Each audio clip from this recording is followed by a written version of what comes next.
Hello students, welcome back again. Myself Divyanshu Pandey. आपका welcome है class 10th board exam के आज के इस इंपॉर्टेंट लेक्चर में, जहां पर हम मैथ सब्जेक्ट एलजेब्रा चैप्टर के इंपॉर्टेंट क्वेश्चंस को कवर करेंगे। तो चलिए इसी के साथ शुरुआत करते हैं क्लास की। आप सभी जानते हो कि जो रिटन में 80 मार्क्स हैं वो आपके डिफरेंट डिफरेंट चैप्टर से पूछे जाएंगे, जिसमें सबसे ज्यादा वेटेज एलजेब्रा का रहा करता है और इसमें से आपके 20 क्वेश्चंस पूछे जाएंगे। तो इन्हीं क्वेश्चंस को आज हम सॉल्व करेंगे अपने फर्स्ट क्वेश्चन के साथ। पहला क्वेश्चन अर्थमेटिक प्रोग्रेशन से रिलेटेड है।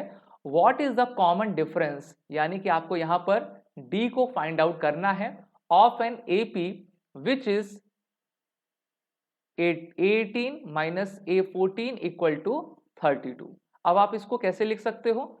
फॉर्मूला तो nth टर्म का जानते हो ना, a plus N minus one into D आपका रहा करता है।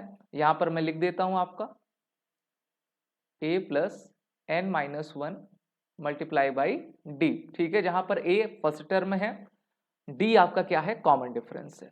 अब यहां पर आप इस A18 को, जो 18th टर्म है, उसको कैसे लिख सकते हो? a प्लस 17d करके, और दूसरे को आप कैसे लिख सकते हो? a plus 13th d equal to 32 आपको दिया गया है। तो a से a कैंसिल आउट हो जाएंगे, 17d में से 13d माइनस करोगे तो आपको 4d आ जाएगा, इक्वल टू 32 आप कर लीजिए।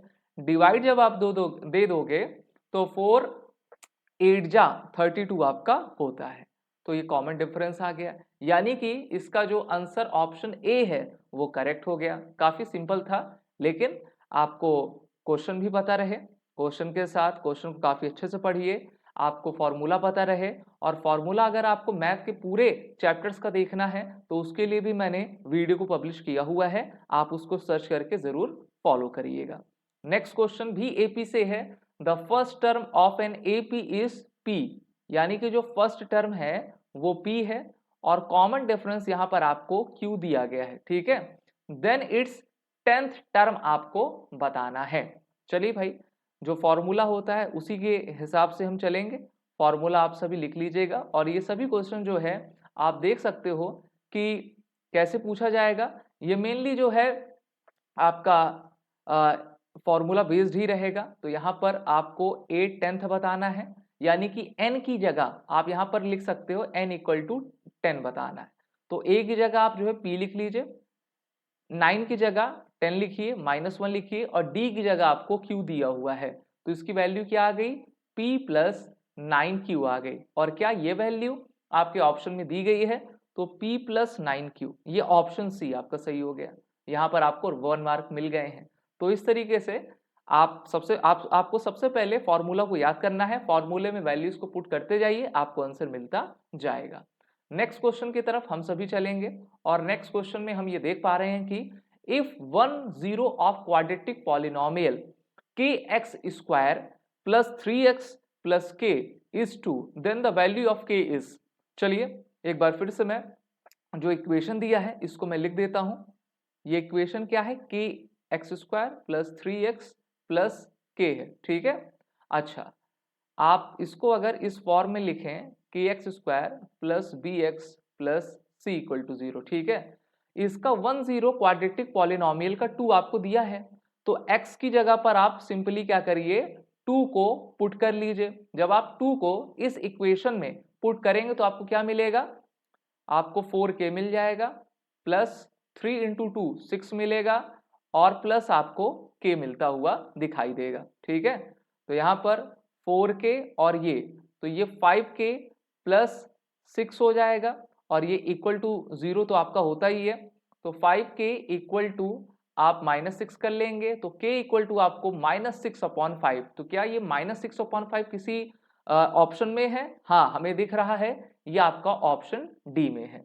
तो इस तरीके से ये भी काफी आसानी से सॉल्व आउट हो गया। ठीक है, सिर्फ आपको क्या करना था, जो दी गई वैल्यू है उसी को पुट करना था, और आपका यहाँ पर आंसर -6/5 हमको दिख रहा है। चलिए इसी के साथ नेक्स्ट क्वेश्चन की तरफ भी हम चलेंगे। अब यहाँ पर आपसे ये क्वेश्चन पूछा गया है कि the zeros of the polynomial x square minus 3x m multiplied by m plus 3r। तो देखिए ये पॉलिनोमियल आपको दिया है, और इसमें फिर से हम क्वाड्रेटिक इक्वेशन लगाएंगे और a की वैल्यू, b की वैल्यू और c की वैल्यू को हम लिखते चले जाएंगे। यहाँ पर इक्वेशन आपको मैं फिर से लिख देता हूँ, x square minus 3x minus m plus 3 आपका दिया हुआ है। अब a की वैल्यू क्या हो गई, a की वैल्यू हमको यहाँ पर 1 दिख रही है, ठीक है। b की वैल्यू हमको क्या दिख रही है, -3 दिख रही है। और c की वैल्यू क्या दिख रही है, -m multiplied by m plus आपको 3 दिख रही है।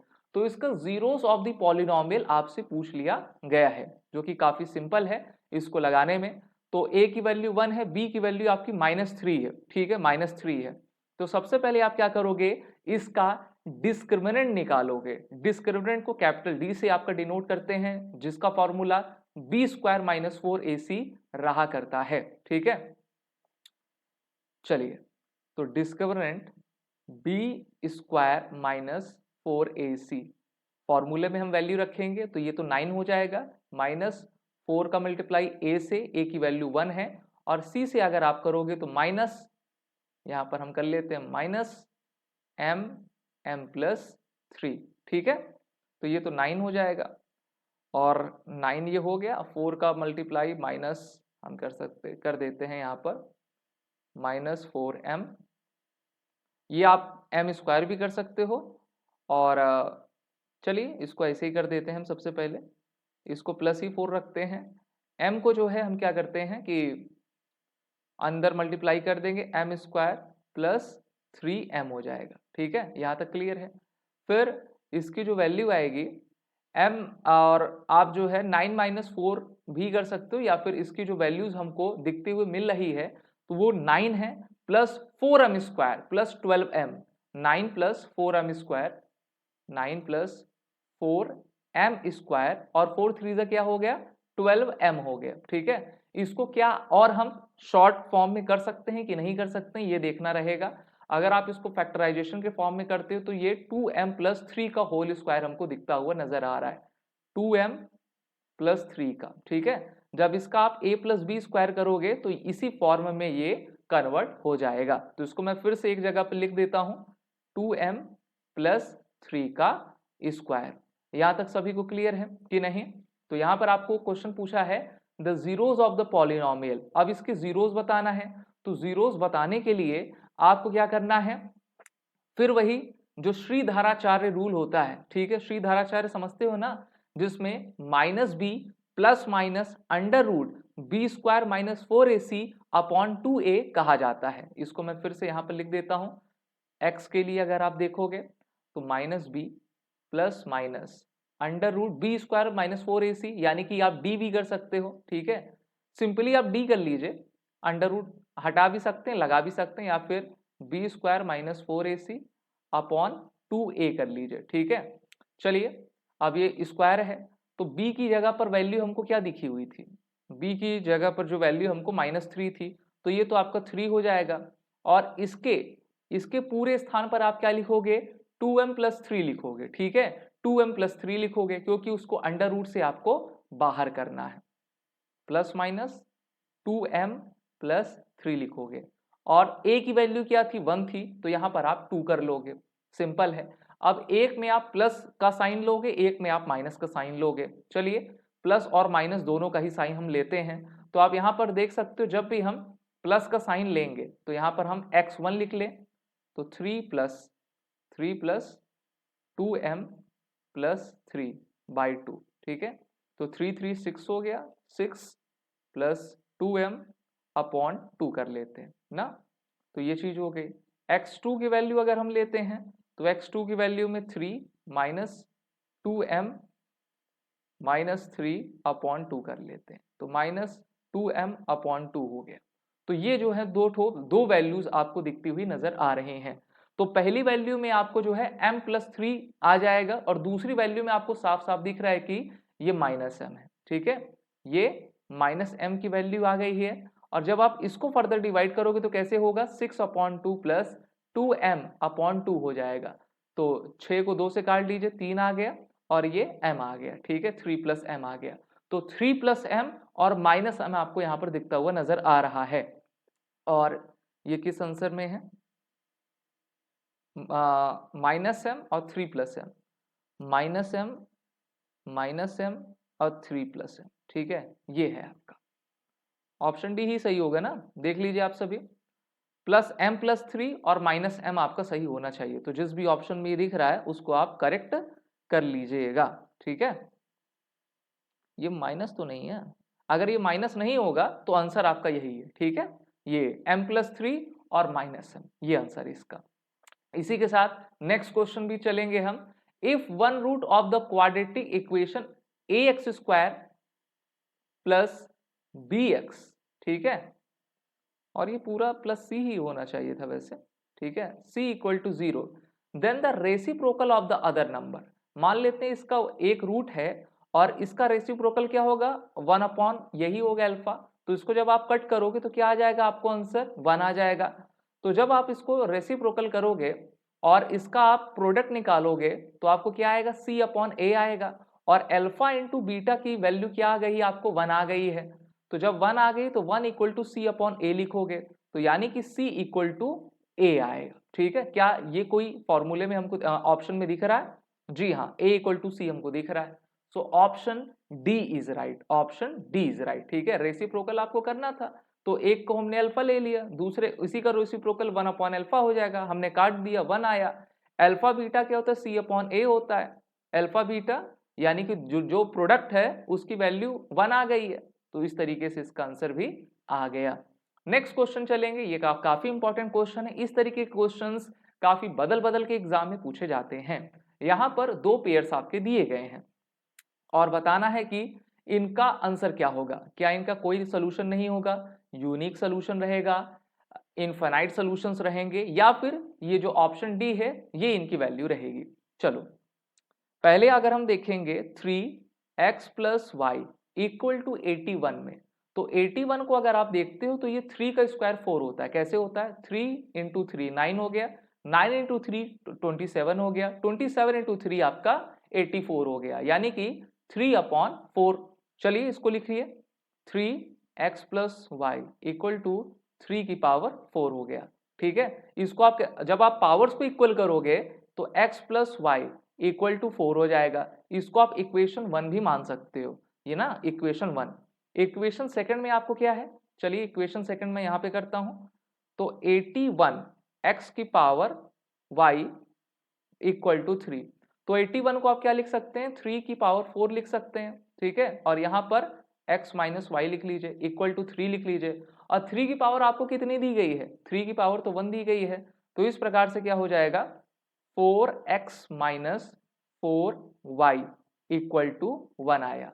आया कि नहीं आया? या फिर इसको 4x minus Y equal to 1 भी आप कह सकते हो। इक्वेशन 2 में हमें 4x minus Y equal to 1 मिला है, तो इसको हम क्या लिख सकते हैं x minus Y equal to 1 upon 4 लिख सकते हैं कि नहीं। और अब हम क्या करेंगे, नेक्स्ट पेज देखते हैं, नेक्स्ट पेज है कि नहीं, नेक्स्ट पेज को क्रिएट करना पड़ेगा, और नेक्स्ट पेज क्रिएट करने के साथ आप इक्वेशन 1 को इक्वेशन 2 से आप प्लस कर लीजिए, ठीक है।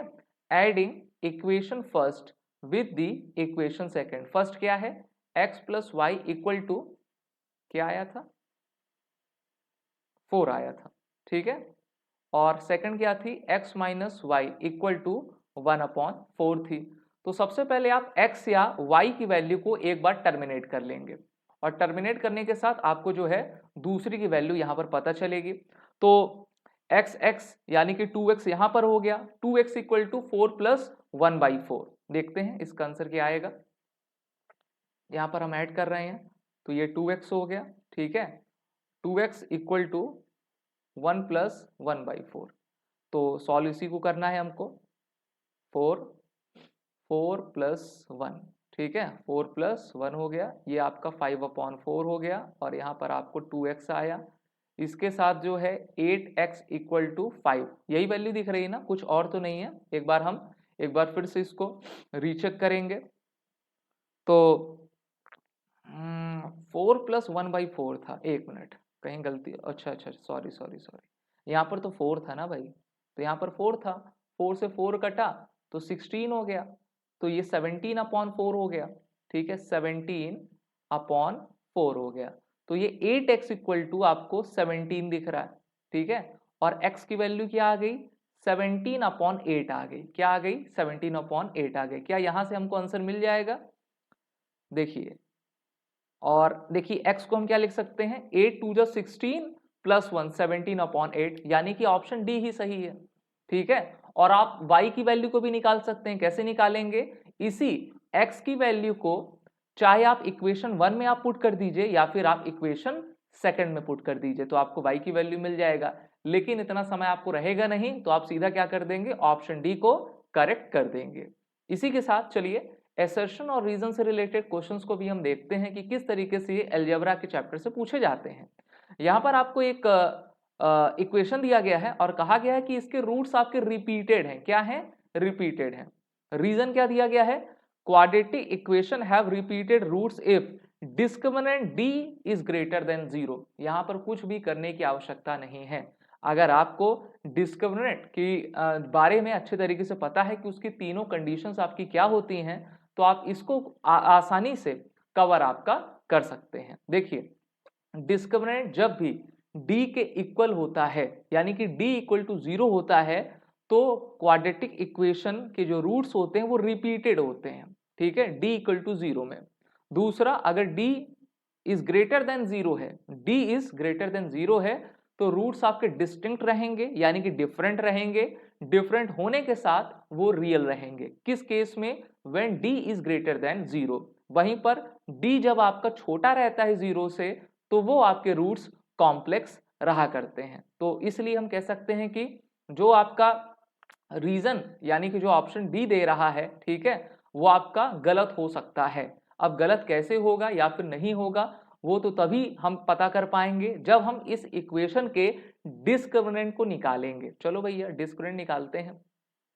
और डिस्क्रिमिनेंट तो आप जानते हो ना, d equal to B square minus 4ac। अभी हम सबसे शुरू में हमने यही किया था। और यहाँ पर a की वैल्यू 4 है, b की वैल्यू क्या है -12 है, और c की वैल्यू जो है 9 है। बहुत सारे बच्चे माइनस प्लस में थोड़ा कंफ्यूज हो जाते हैं, तो गड़बड़ हो जाता है।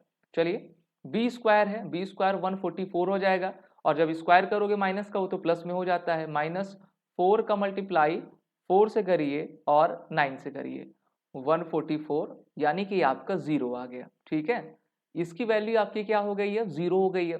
और 0 के लिए मैंने आपको पहले से ही बता दिया है कि अगर 0 रहेगा तो वो आपके रिपीटेड रूट्स रहेंगे। ठीक है, तो यहाँ पर अगर हम देखते हैं रिपीटेड रूट है, यानी कि असर्शन आपका बिल्कुल सही है, लेकिन डिस्क्रिमिनेंट ग्रेटर देन 0 नहीं है, वो इक्वल टू 0 है, यानी कि असर्शन आपका सही होता है और रीजन आपका गलत हो जाता है। इसी के साथ नेक्स्ट क्वेश्चन HCF और LCM से दिया गया है। The HCF of two numbers is 5 and their product is 150, then their LCM is. चलो भाई, अगर आप HCF को देखोगे, दो नंबर्स आपको दिए गए हैं। ठीक है, the HCF of two numbers is 5 and the product is 150, तो LCM आप जानते हो क्या आएगा, तो ये 30 आपका आ जाएगा। ठीक है, 30 आ जाएगा, यानी कि असर्शन आपका बिल्कुल सही है, बिल्कुल सही।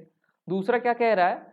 For any two positive integers a and b, HCF plus LCM equal to a into B. अच्छा, HCF आपका जैसे 5 दिया है, LCM आपका 30 दिया है, ठीक है, तो ये दोनों इनके मल्टीप्लिकेशन के बराबर होंगे, हो ही नहीं सकता ऐसा। तो इसीलिए रीजन आपका गलत है और असर्शन बिल्कुल करेक्ट है।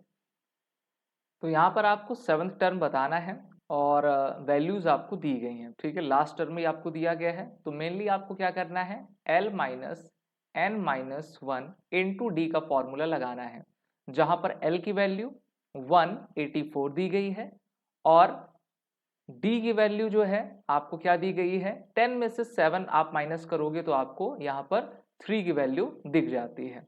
वहीं पर आप n की जगह 7 को पुट करोगे। ठीक है, चलिए n की जगह आप क्या करोगे, 7 को पुट करोगे। हम देखते हैं आंसर क्या आएगा, 184 माइनस 7 माइनस 1 इंटू 3, 184 माइनस 7 में से 1 गया, 6 आया, 6 इंटू 3 18 आ गया। बस आपका आंसर आ गया, यानी कि 166 आपको यहाँ पर इसका आंसर दिखता हुआ मिलेगा। इसी के साथ एक क्वेश्चन और काफी पूछा जाता है, रियल नंबर का है। Right a rational number between under root of 2 and 3, यानी कि ये √2 और √3 है, इनके बीच कौन सा टर्म आता है ये आपको बताना है।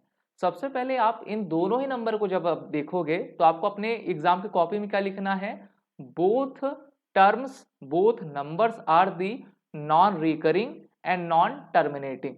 ठीक है, तो ये इनमें एक कॉमन बात है, इसलिए ये दोनों ही जो नंबर्स हैं वो क्या हैं, एक इरेशनल नंबर हैं। क्या है, एक इरेशनल नंबर है क्योंकि ये नॉन अकरिंग है और जो है नॉन टर्मिनेटिंग है, और ये p अपॉन क्यू की फॉर्म में तो बिल्कुल भी नहीं है। दूसरा, √2 की वैल्यू अगर आप देखोगे तो लगभग ये 414 के करीब आती है, 414 या फिर 412 होती है, और √3 की देखोगे तो ये 1732 आती है। अच्छा, इसका मतलब क्या है, ये तीनों ही 3 डिजिट के हैं। दूसरा, 1.4 आप कह रहे हो और 1.7 आप कह रहे हो, तो बीच का तो खाली हो गया ना, इसमें तो बहुत सारे आपके रेशनल नंबर्स आ सकते हैं, लेकिन हमको किसी एक को बताना है। क्या यहाँ पर लिखा, राइट अ रेशनल नंबर, तो ये आपका हो सकता है 1.5 हो सकता है। 1.5 को हम क्या लिख सकते हैं, 3/2 लिख सकते हैं। तो यही आंसर आ गया, चाहे आप ऐसे लिखो चाहे वैसे लिखो। तो इस तरीके से हमने कुछ इंपॉर्टेंट क्वेश्चंस आपके अलजेब्रा टॉपिक से देखे हुए हैं, और भी क्वेश्चंस हम करेंगे अलजेब्रा के। आप सभी बने रहिए, वीडियो को अच्छा लगा हो तो इसको लाइक करें, शेयर करें, हमारे चैनल को सब्सक्राइब जरूर करें। जय हिंद।